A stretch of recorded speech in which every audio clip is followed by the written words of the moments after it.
Now, it may be fall here in America, but it sure feels like springtime to me. Like a rebirth. The morning of November 5th, my son came over to me. I was sitting at the computer looking at the election results, and I was reading some of the commentary. And he was at the kitchen table, and he said, "Dad, why are you laughing? What are you laughing at?" And I said, he's 7 years old. I said, "Elias, I'm not laughing, I'm crying. Tears of joy." And he came over to look. And he put his finger on my cheek like this, and he touched the tears, and he tasted them. Because he wanted to know what the tears of joy tasted like. I think he thought they were going to be sweet, the way they felt inside. And I've been crying ever since. There's a rebirth in the faith in the American dream. A resurrection of the hope that we, the people, can create a more perfect union. There's a sense, as Ronald Reagan once said, that it is morning again in America. And it feels this way even though the economy is spiraling downward, with increased unemployment and mounting home foreclosures, high-profile bankruptcies, the nation at war in two fronts. Tensions exist with Russia and Pakistan, Iran, and other places around the globe. And we're approaching $1 trillion in debt. Now, that does not sound like the recipe for a nation that is celebrating a new dawn. Yet, this week, Americans were dancing in the streets from coast to coast. People were banging pots and pans together in the sidewalks of Brooklyn, setting off fireworks in Philadelphia and Florida and Fairbanks, Alaska. There were people cheering in Washington, Wisconsin, and Waikiki. And there's no doubt that the incredible sense of possibility that's blowing through our land and all over the world right now is due to the election of Barack Obama. But it's also much bigger than any one person or politician. It's yet to be seen whether Mr. Obama will fulfill his immense potential, and he deserves all of our prayers. But what we saw this week was America fulfilling its potential, at least this next stage of its potential. Now, I'm not here in this pulpit to celebrate a partisan political victory. That's not my point. That's not what this pulpit is for. No, I came here to address the question, if faith is a lie and hope an illusion, then how come the march of progress continues onward?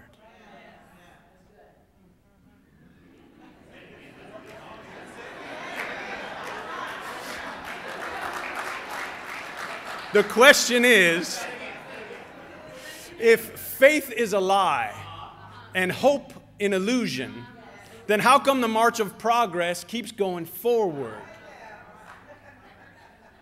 This moment is not about a person or a personality, it's about a promise. And the continuing promise of America is shining still and shining brighter today. Lady Liberty has a new luster and a twinkle in her eye. Keep in mind that when the founders drew up the founding compact and constitution of this nation, Barack Obama was not included in We the People.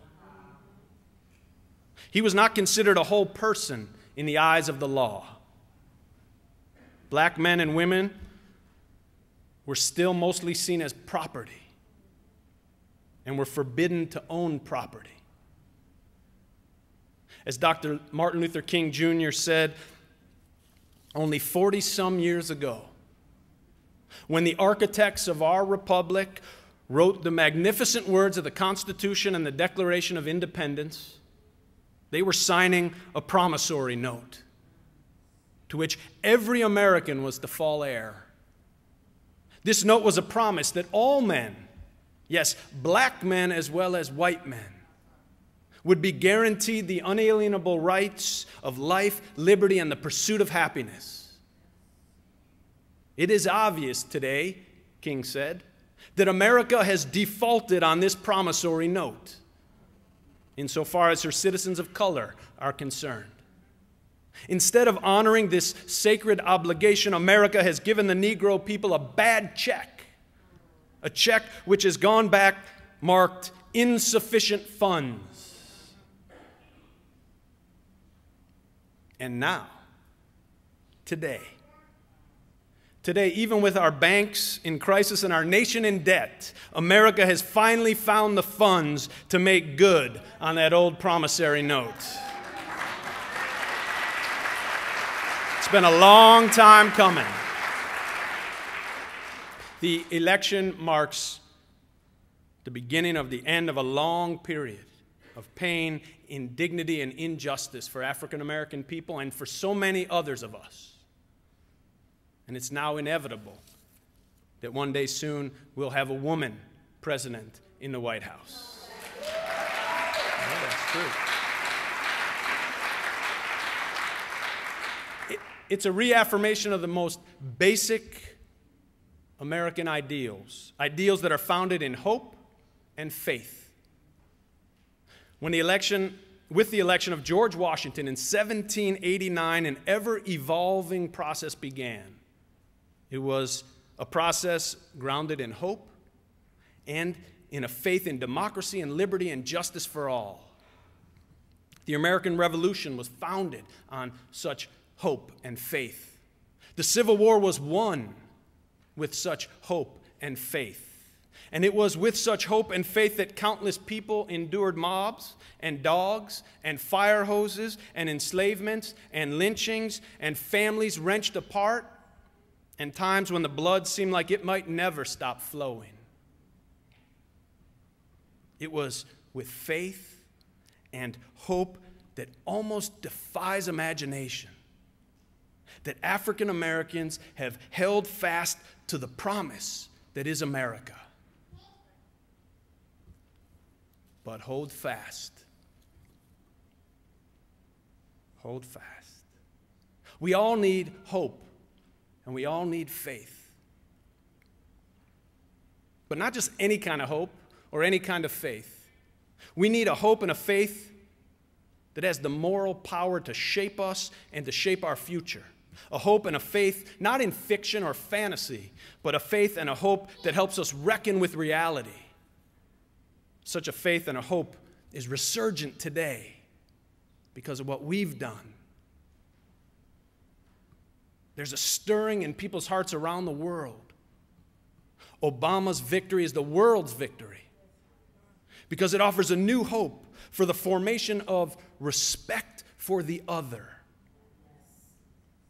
A respect for the other who's different from ourselves is critical today because the time is coming when our only choice will be the kinship of humanity or the destruction of humanity.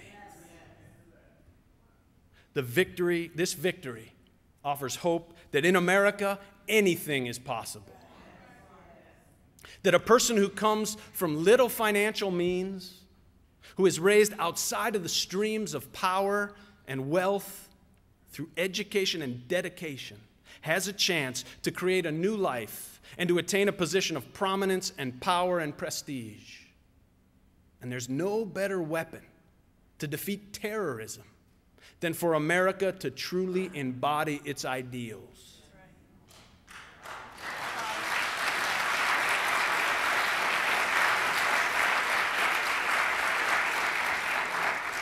It is a lot harder today for terrorists to make the case that American democracy is a sham. We are demonstrating that the promise of democracy is real when a biracial man with African heritage with the middle name of Hussein can become the leader of the free world through peaceful means and the will of the people. It is a lot harder for our detractors today to decry America as the great Satan.